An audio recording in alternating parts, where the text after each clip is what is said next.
lang bayaran yung mga bills natin, bayaran yung mga utang natin. So hanggang kailan natin gusto maging ganyan, hanggang mapagod na lang tayo, di ba? So kailangan natin mag-set ng goal, kailangan natin baguhin yung lifestyle natin, kailangan natin baguhin yung buhay natin financially. Kasi for sure pagdating ng araw, gusto rin naman natin magkaroon ng maayos na buhay pag nag-retire na tayo, at gusto rin naman natin bigyan ng magandang buhay ng ating mga anak pagdating ng araw, di ba? So ayan. Ano ba yung ino-offer ni IMG, di ba? A new world of possibilities.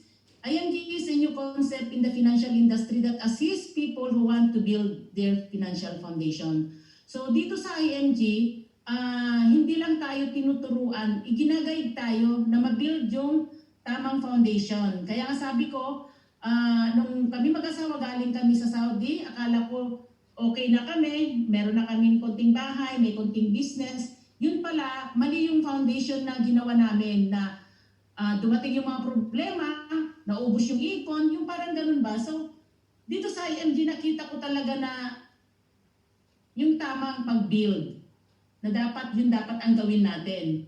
So ano ba yung mga membership platform na kailangan dapat meron tayo?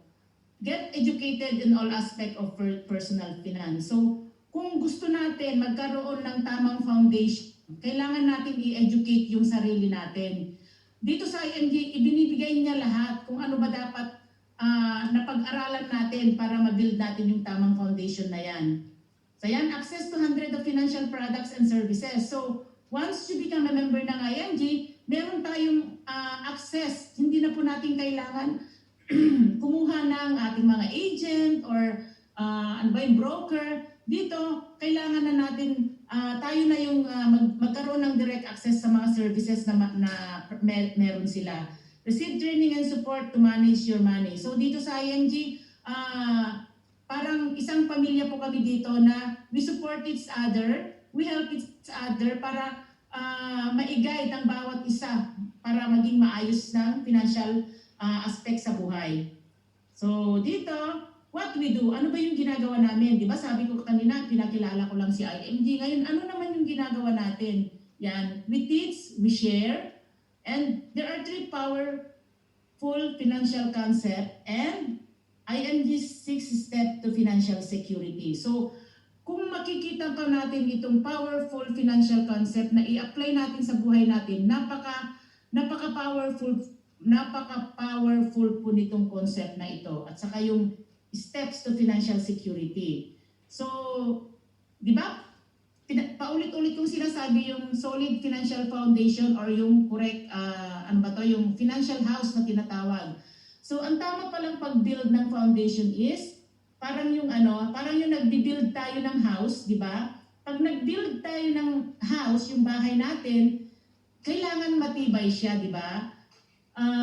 Dapat, ano ba yung inuuna natin para maging matibay yung pundasyon ng buhay natin? Kailangan natin ng flooring, di ba? Kasi mag-start tayo from the ground, pataas yan. So, ganun din yung finances natin. Kadalasan kasi sa ating mga Pilipino, pag nag-abroad tayo, ang unang-unang iniisip natin is yung investment. Diba? Lahat tayo, gusto natin investment, patay ng bahay, magpatay ng apartment, bibili ng lupa. Ganun yung iniisip natin. Pero dito, ituturo natin kung ano yung tama. Na dapat, yung pinaka-foundation natin is dapat meron tayong healthcare. Napapansin nyo ba na pag tayo nagtrabaho or sa employer natin, ang unang-unang provide sa atin is yung healthcare, di ba? Kaya lang ang tawag doon is, yun yung short-term healthcare na pwede natin gamitin habang nagtratrabaho tayo. At syempre libre yun kasi provided ng companies natin. Ang problema doon is, pag umuwi tayo sa Pilipinas or pag hindi na tayo in-recontract ng ating employer, hindi na natin magagamit yung short term na yon.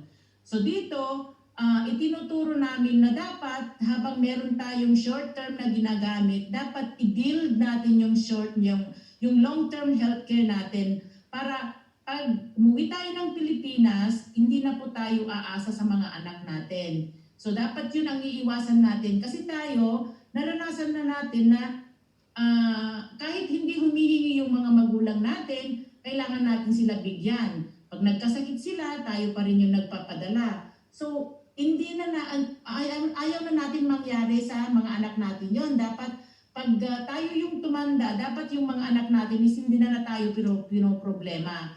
So, kailangan ang pangalawang foundation na dapat i-build natin is dapat yung protection. Dapat meron daw tayong life insurance. Kadalasan kasi, takot tayo sa insurance. Ako rin naman noon, pag nababanggit na ang life insurance, sasabihin ko doon sa nag-o-offer sa akin, ano ang tingin mo sa akin? Mamamatay na ako, di ba? Sabi nga nila, life insurance or insurance is not a fun topic, pero ito po yung isa sa mga strategy ng mga mayayaman. Bakit yung mga mayayaman napakasigasig sila na kumuha ng mga life insurance? Kasi yung life insurance pala is to protect yung families natin if something happen to the breadwinner, para kahit papano meron tayong maiiwan sa kanila, di ba? Ngayon, ang pangatlong foundation na dapat ma-build natin para maging matibay yung foundation natin is kailangan natin i-eliminate yung utang natin. Kasi kahit anong gawin nating paghahanap buhay, kung meron tayong utang, may existing utang tayo na binabayaran na malaki ang interest, wala pong mangyayari sa atin. So, dapat unahin po natin i-eliminate yung utang natin. Kasi kung hindi po natin ma-manage yung utang natin, yung utang daw yung magmamanage sa atin. Kaya madami rin po nababaon sa utang dahil sa credit card. Kasi hindi nila alam na ang laki pala ng interest ng credit card. So dito sa IMG, unti-unti din po natin matutunan kung paano natin i-eliminate yung utang natin kung meron tayong existing utang. Ngayon, ang pang-apat, yung pang-apat na ladder is emergency fund. So di ba, napaka-importante na mag-build tayo ng emergency fund kasi in case of emergency, meron tayong gagamitin. Sino bang mag-aakala na ang COVID is ilan na, mahigit 1 taon na may COVID. So, maraming nawalan ng trabaho, di ba? Maraming umaasa sa gobyerno dahil nawalan ng mga trabaho. So, kung wala tayong emergency fund, paano na lang yung pamilya natin sa Pilipinas? Paano na lang natin yung mga pamilya natin? So, dapat mag-create tayo or mag-build tayo. Kung single ka daw, at least you need to create at least 3 months of your basic salary.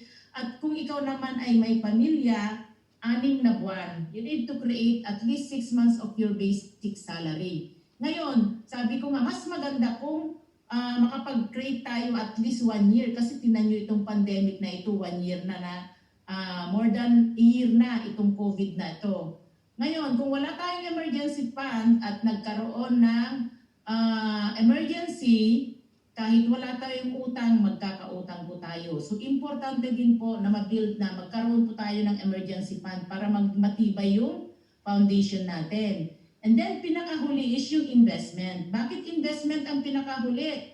Kasi po, kung halimbawa magkaroon po tayo ng problema, magkaroon tayo ng biglang sakit, lahat po natin yung mga ininvest natin ay mawawala yan kasi maibebenta mo na kahit mababa ang presyo. Kasi sinasabi lagi nung mga mentor namin is, you don't have the right to invest unless you are properly protected. Ay, yun pala yun, di ba? Kasi kami, inuna rin po namin yung investment nung time na nasa Saudi kami. Kaya lang yun nga, sabi ko, yung pala unti-unti na ubos yung aming ipon. Kaya naisipan po namin bumalik dito sa UAE.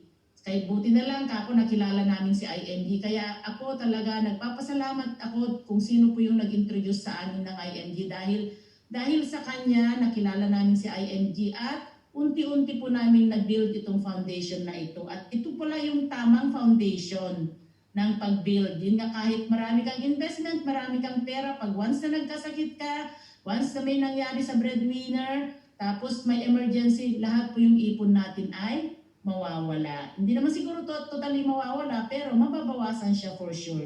So, ito po yung tamang pag-build ng foundation natin. So, isa po itong concept na ito na itinuturo ni IMG.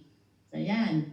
Ngayon, doon sa steps to financial security, nakikita nyo dito, di ba? Increase cash flow. So, paano tayo, syempre, para ma-build din natin yung foundation natin na mas mabilis, kailangan din natin mag-increase cash flow. Sana lahat tayo merong ganyan, yung money machine, na kahit hindi na tayo nagtratrabaho is meron talagang income na nagge-generate para sa atin. So dito sa IMG, tinuturuan po tayo na magkaroon ng passive income. Kasi from active income, ano ba yung active income? Yung active income is yun yung income natin habang nagtratrabaho tayo. So habang nagtratrabaho tayo, kailangan natin turuan si active income na maging passive income. Ano ba yung passive income? Yung passive income is yun na yun, kumbaga, yun na yung pera natin yung nagtratrabaho para sa atin. So, di ba?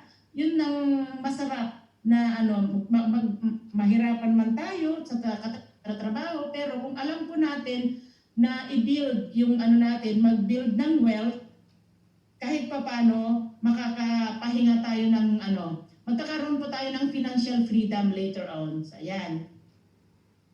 Paano natin mag-increase cash flow? Siyempre, unang-una, kailangan natin ma-identify yung needs and wants natin. Kasi kadalasan sa atin, puro tayo wants, di ba? Wants, di ba? Gusto ko nito, gusto ko niyan, gusto ko nito. Pero not necessary naman na i-deprive nyo yung gusto nyo. Kaya lang, meron din tamang pag-iipon, merong kasi dito makikita nyo po yung halimbawa, bigyan ko lang kayo ng example, yung pwede nyo naman i-delay yung gratification nyo, di ba? Kasi yung needs kasi is, dapat, yung needs natin is yung basic needs, di ba? Yun lang yung dapat muna needs natin. Kasi yung wants is iba yun, di ba? Gaya ng gusto mong bumili ng bag, gusto mong bumili ng, sapatos, yun yung mga wants natin. So, dapat i-identify natin kung ano yung needs and wants natin. Yan, use financial budgeting. So, kailangan naglilista tayo pag pumunta tayo sa groceries. Hindi yung pag nagpunta ka sa grocery, kahit maglista ka, pag may nakita kang sale, bibili ka na. So you have to stick. Mag-stick ka dun sa ano yung budget mo, di ba? Yan, follow your budget. Yan, kailangan natin i-follow yung budget natin.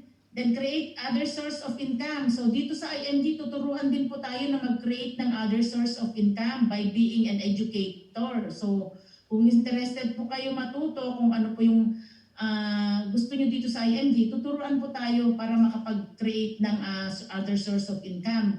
Lagi po nga nilang sinasabi na wag po tayong umasa sa single income, di ba? Yung ordinaryong empleyado ba, kailangan po natin magkaroon ng multiple source of income. So, ayan. Siyempre, investment, yung investment po na kumikita, yun, gano'n. Dito sa IMG, ituturo po nila sa atin kung paano mag-build or mag-create ng multiple source of income. Discipline your personal budgeting. So number 1 dito, tinuturo ng IMG is discipline. Kailangan may disiplina tayo, hindi yung sabi ko nga dito sa IMG, natuto talaga ako ng yung kahit sa personal life na dati wala rin akong disiplina sa paggastos dati. Kung may makita ako, sige lang. Pero unti-unti natutunan ko ito, pati yung pagbabudget, yan. Discipline your family spending. So, totoo yan, di ba? Kasi dati, halimbawa, yung mga kamag-anak natin sa Pilipinas, pag nagpadala ka, mamaya, hindi pala kasya yung ipinadala mo. Pero ang ginawa ko talaga sa kanila, sinabi ko lang, eto lang yung kaya kong ibigay sa inyo. So, nag-stick talaga ako kung magkano yung ipinapadala ko sa kanila. Nakayanan naman nila. Ini-stretch naman nila o ini-stretch out nila. Kasi kumbaga naka-program na dun sa mind nila na ito lang pala yung kaya kong ipadala. So natuto sila na tipirin kung ano yung ipinapadala ko sa kanila sa Pilipinas. So marami pang ibang bagay na para makapag-increase tayo ng cash flow. So ayan, number 2 is create an emergency fund. So do you have your crisis fund? Yun yung tanong.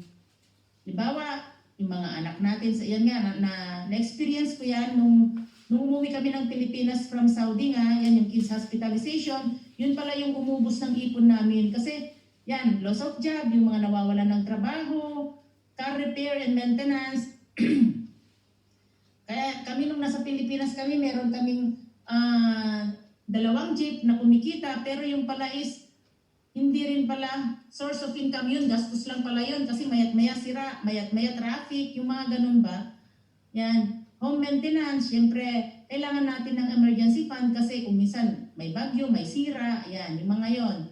Assistance to family and relatives. So, minsan, darating na lang yung relatives mo dyan, manghihingi. So, dapat mag-create tayo ng emergency fund para kahit papano may maibibigay tayo sa kanila kung sila, nang hihingi sila, di ba? Yan. Ang sabi dito, what is your solution in its emergency? Di ba? Sabi ko nga kanina dun sa building your solid financial foundation, kasi kahit wala tayong utang, kung nagka-emergency, ang unang naisip natin na solution ay utang, di ba? So alam naman na natin na pag ang utang, lalo na pag malaki ng interest, ay mabigat yan. So manage your utang. Ayan. Yung sinabi ko na nga kanina, na-discuss na natin na dapat i-manage natin yung utang natin.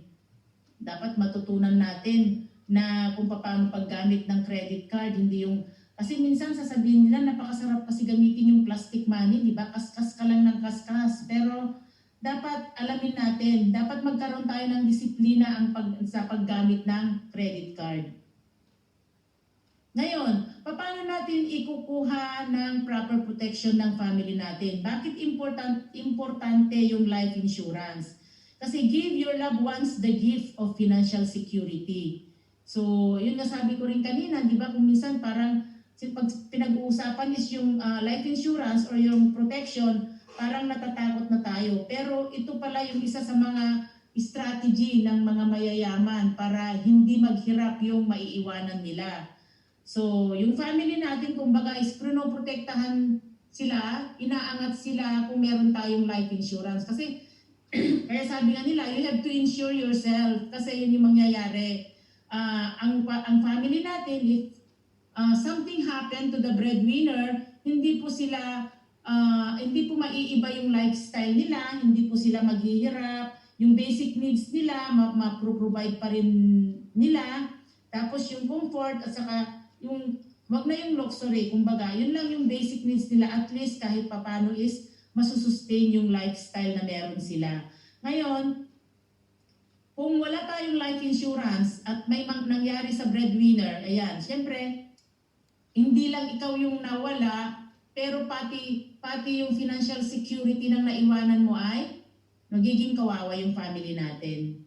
Ngayon, kung may insurance ka, may healthcare ka, may protection ka, protektado yung family mo. Yan, family daw. Mapaprotektahan mo yung family mo. So, yun po yung importante ng merong life insurance. Kasi sabi ko nga, yung life insurance na po yung pinag-uusapan is parang allergy tayo. Pero importante po pala siya. Kahit ako noon, allergy talaga ako sa life insurance. Pero ngayon, talagang naiisip ko na, sabi nga nila, if you really love your family, you need to insure yourself para may maiiwan ka sa family mo. Kasi yung sabi nga nila, life is uncertain and kahit sino pwedeng mangyari. Dapat lang natin na handa tayo. Yan. Build your wealth, long-term savings. Dito, kailangan tuturuan din tayo na mag-build ng wealth. Time is money, money is the time.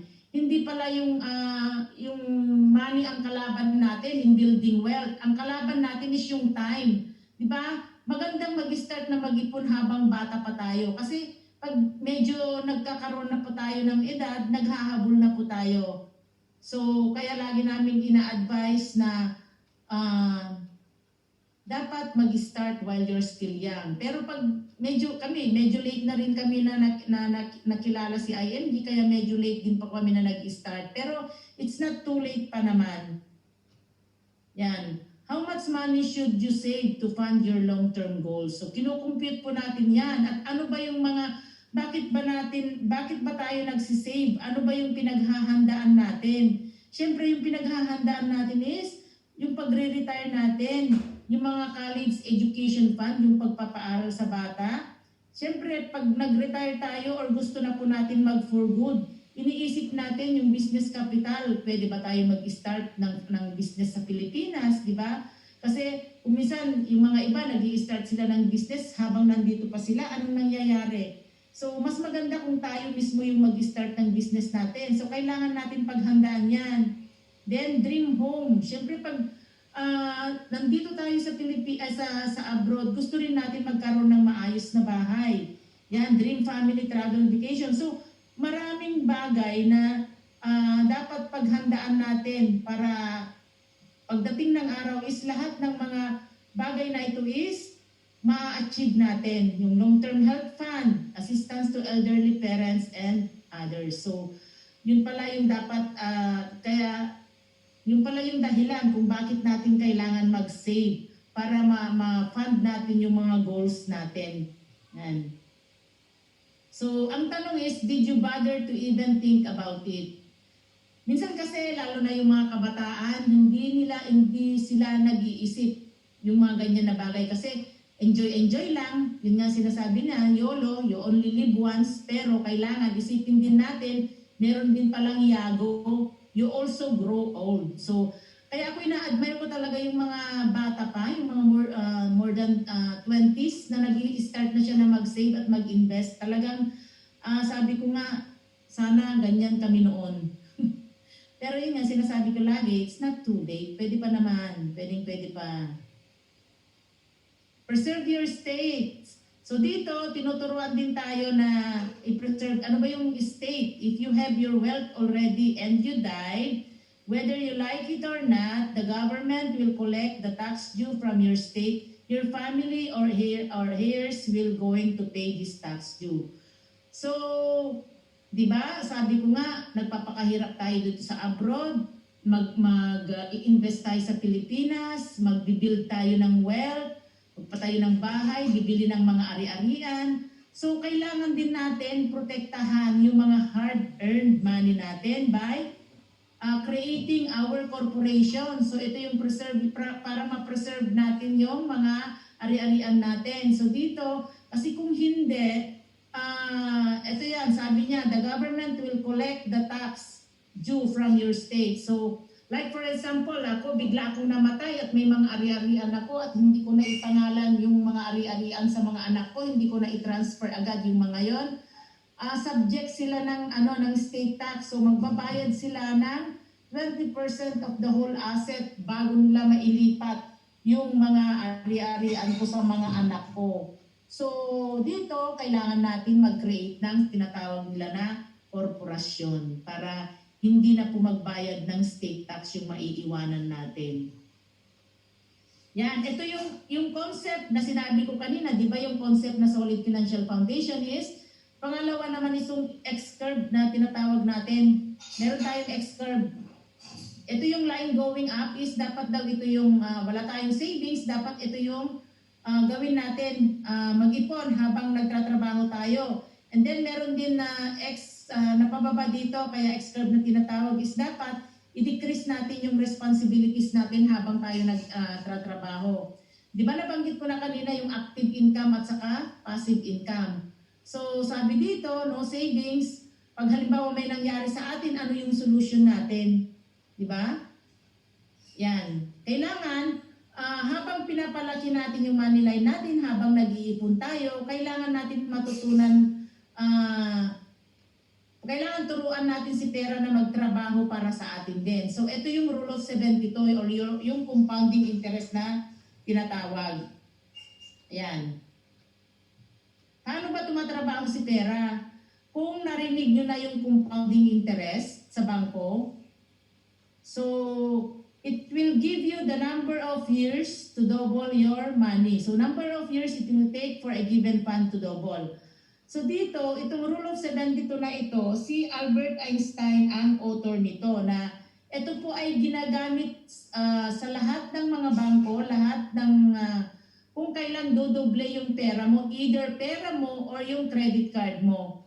So, ito kasi, hindi kasi naman nila itinuturo sa bangko ito, pero ito yung computation para kung kailan dodoble ng pera mo. So, halimbawa, yung 72% kasi is constant yan. You just need to divide yung rate of interest na ibinibigay ng bangko. Halimbawa, yan, si Bank ABC give you 1% interest to your savings account. Di ba kadalasan kasi tayong mga Pilipino, saan ba tayo nagsisave sa bangko, di ba? Ang bangko, ang binibigay ng bangko is either bibigyan lang tayo ng 1%. So 72 divided by 1 is equal to 72. So just in case binigyan tayo ng 1% na interest ng bangko, after 72 years pa lang dudoble yung pera natin. So ayan.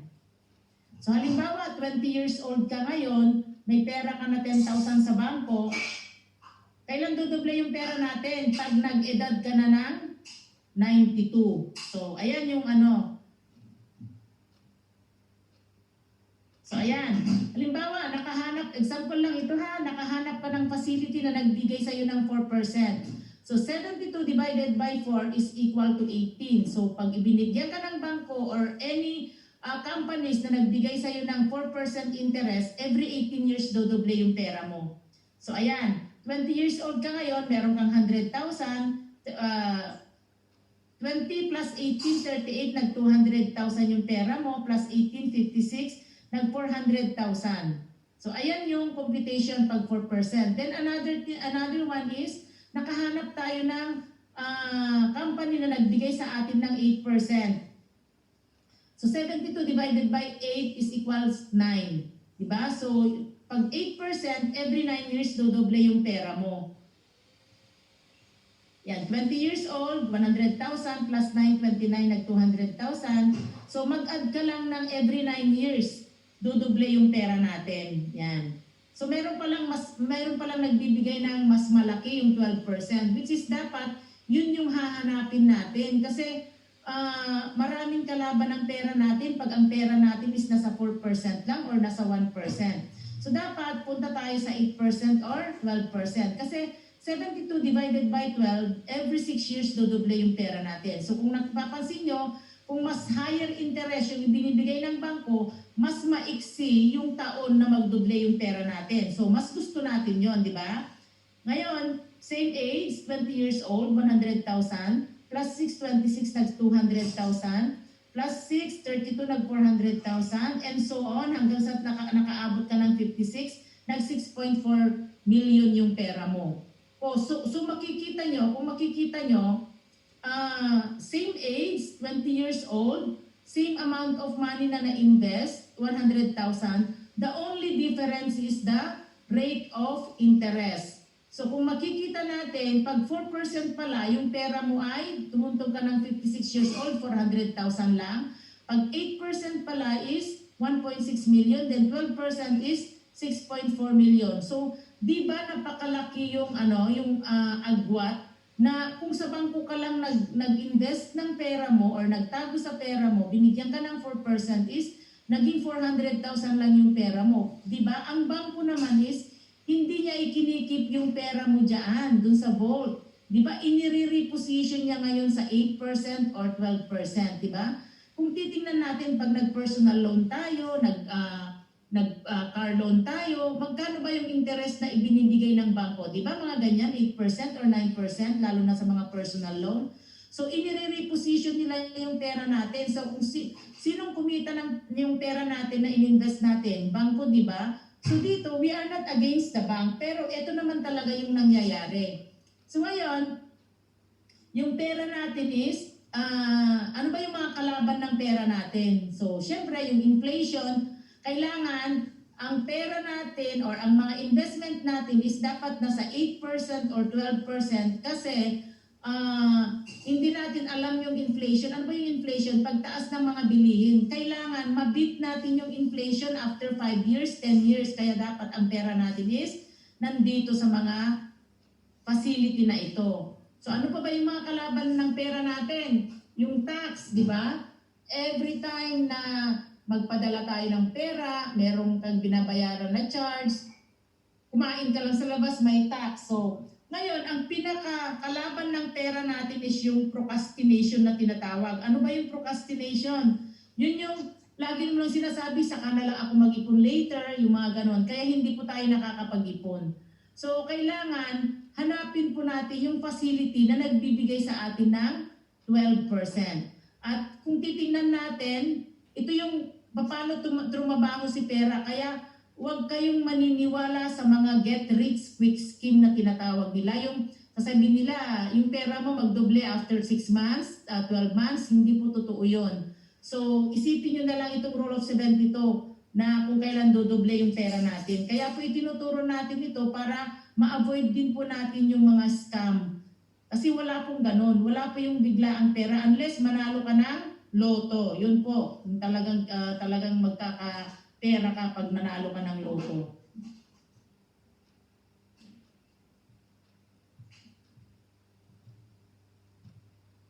Ayan. Natanong natin, ano ba yan?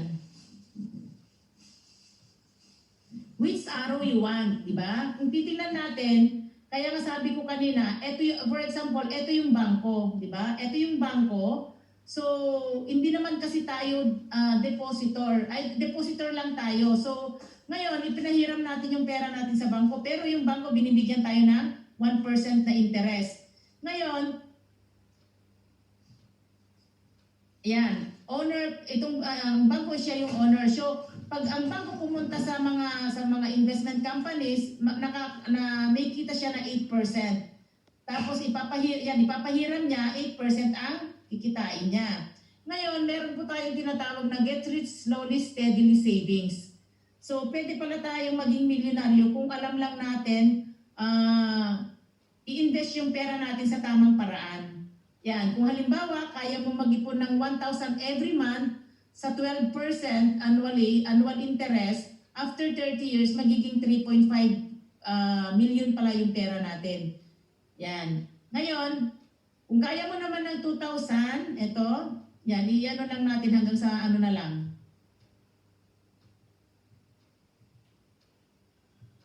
Yan, kung makikita natin, ito yung table formula, kumbaga na get rich slowly, steadily savings. Ayan. Depende sa goal nyo, magkano ba yung gusto nyo pera pagdating ng araw. So, kung kaya nyo mag-ipon ng 1,000 lang ang kaya natin, kailangan mas matagal siya ng 12% para ma-achieve natin yung goal natin na 3.5%.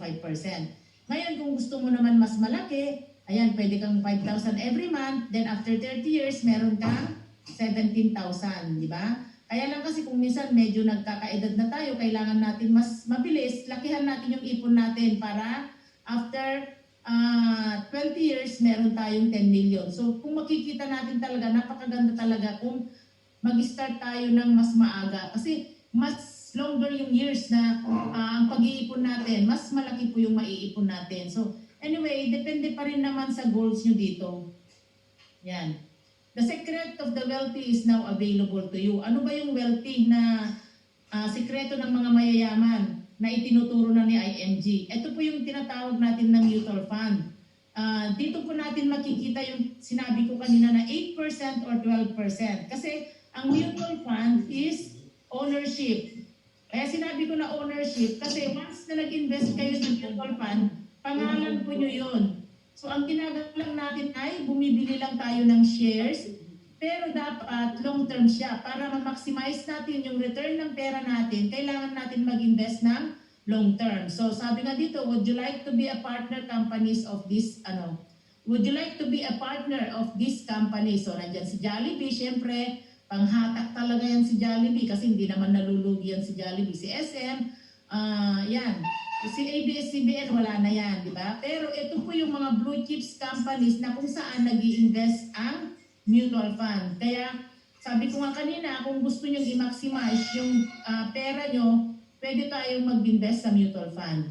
Ayan, sabi ko nga kanina, would you like to be a partner with this company? Siyempre, gusto natin yan, di ba? So, ano yung mga benefits ng pag nag-invest tayo sa mutual fund? Ano ba yung mga benefits natin? Yan, professional management. Ibig sabihin po kasi, dito pag nag-invest tayo ng mutual funds, ito rin po yung sinasabi nilang stocks, di ba? Kaya lang meron kasing dalawang klaseng stocks, yung direct at saka indirect stocks. So itong mutual fund, ito yung indirect stocks na meron tayong sariling fund manager na siya yung professional na magmamanage yung pera natin. Siya yung pupunta sa merkado, siya ang bibili ng mga stocks. So para lang tayong ang mutual fund is naka-design din sa mga OFW na walang time para monitor ng direct stocks. So, para lang tayong nakasakay sa eroplano na meron tayong sariling driver na magaling at tayo as sasakay lang at matutulog lang tayo. So, parang ganun yung mutual fund. Kung gusto nyo ng medyo, syempre yung medyo, kasi sabi ng mga millennial, boring daw eh. Pero, okay lang kasi gusto natin yung hindi tayo nag-iisip kung ano yung gagawin natin. Kumbaga cool lang tayo kasi meron tayong fund manager diyan.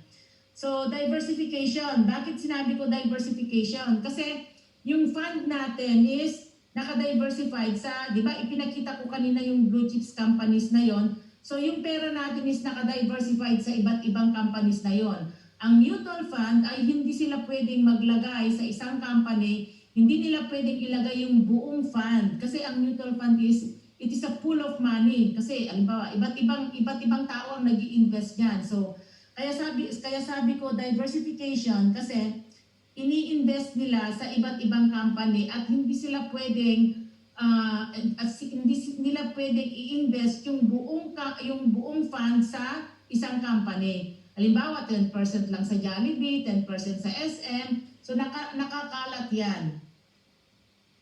So great equalizer. Bakit siya great equalizer? Kasi halimbawa yung mayaman is nag-invest ng 1 million. Halimbawa, ako nag-invest lang ng 1,000 pesos. Ngayon, kung magkano yung price ng stocks ngayon, ganon din yung mabibili ng nag-invest ng 1 million at saka nag-invest ng 1,000. So, pareho lang kayo, pareho lang yung price na mabibili nyo. So, kaya tinatawag na great equalizer. So, low capital requirement. So, once you become a member ng IMG, pwede kang mag-start kahit 1,000 pesos lang. So, ito yung pinakamagandang nasasabi ko na magandang investment kasi pwede kang mag-start kahit ano lang, kahit 1,000 pesos. Lalo na sa mga bata. Potentially higher returns. Then again, sabi ko nga kanina, if you want to maximize yung return ng pera natin, it should be long-term. Liquidity. So, minsan tinatanong nila, pwede bang i-withdraw agad yung pera ko dyan sa mutual fund? Pwede po, anytime pwede nyo pong i-withdraw. But then again, kailangan mapag-aralan natin kasi may mga risk yan na what if pag nag-withdraw ka that time is bagsak ang stock. So may mga ganon. Which is kaya nga ina-advise po natin na yung pag-invest po ng mutual fund is depende po sa goal nyo. Kasi meron tayong tinatawag na bond fund, balance fund, and equity fund. May mga separate training din po ito para mas maintindihan yung mabuti. Yung ipinapakita lang po natin is yung pinaka-basic lang talaga niya. So, ano pa ba? Safety. Kasi safe po siya. Kasi, kaya sinasabi kong safe, regulated po ng Securities and Exchange Commission under the Investment Company Act and its rules. So, dito po, meron po tayong sariling custodian, meron tayong sariling bank. Minsan ini-invite din pa tayo na mag-attend ng kanilang mga may mga meetings. So ayan po, kaya safe po siya ang mutual fund. Yan. Transparency. Bakit transparency? Kasi every time na mag-invest ka, automatic po yan, binibigyan po tayo ng statement of account. Kung magkano yung binili mo, magkano yung share na nabili mo. Every time na mag-invest ka, meron statement of account. Then every 3 months, pinapadalhan ka pa rin. Tax exempt. So ito ang maganda rin po dito sa mutual fund is tax exempt. So ibig sabihin, walang, kasi kung mag-redeem ka or magbenta ka ng stocks, wala pong tax. Kunin mo yung pera mo, wala nang tax yan. Yan, there are types of mutual funds. Ano ba yung mga sabi ko kanina? Meron iba't ibang types of mutual fund, depende po sa goal nyo. Ito yung money market fund. Ano ba yung investment composition niya? Short-term fixed income instrument. Objective is stability plus minimal growth. So pag money market fund, ito lang po yung average earning natin, 2%. Then bond fund, yan 6% po yung pinakababa na earnings natin. Then balance fund, 12%. Then stock fund, so 18%. So kaya nga sabi ko sa inyo kanina, kung gusto nyo pong i-maximize yung return ng pera natin, dapat mag-long term mag long term po tayo. So ito yung equity fund, stock fund, which is totoo yan. Kaya lang ngayon, sabi ko nga the best time na mag-invest is ngayon kasi bagsak po ang stock natin ngayon dahil sa COVID na yan. Dahil nung kasagsagan ng COVID, bumagsak ng 22. Ngayon umaakyat na po ulit. So how does mutual fund work? So nabanggit ko nga kanina, meron tayong professional fund manager. So ito yung mga tao na mag-i-invest, iba't ibang tao, tayo yan, mag-i-invest tayo dyan. Tapos yung fund manager ay siya ang pupunta sa merkado para bibili ng mga stocks. So kung magkano yung bili ng stocks, yun din ang bibigay sa atin. Yan, good news ito kasi once you become a member ng IMT, lahat yan is zero load forever on all funds sold by Ramper Financial exclusive for IMG members only. Alam niyo, pwede naman kayong mag-invest ng mutual funds sa bangko eh. Pwede kayong mag-invest sa labas. Kaya lang, pupunta pa rin kayo ay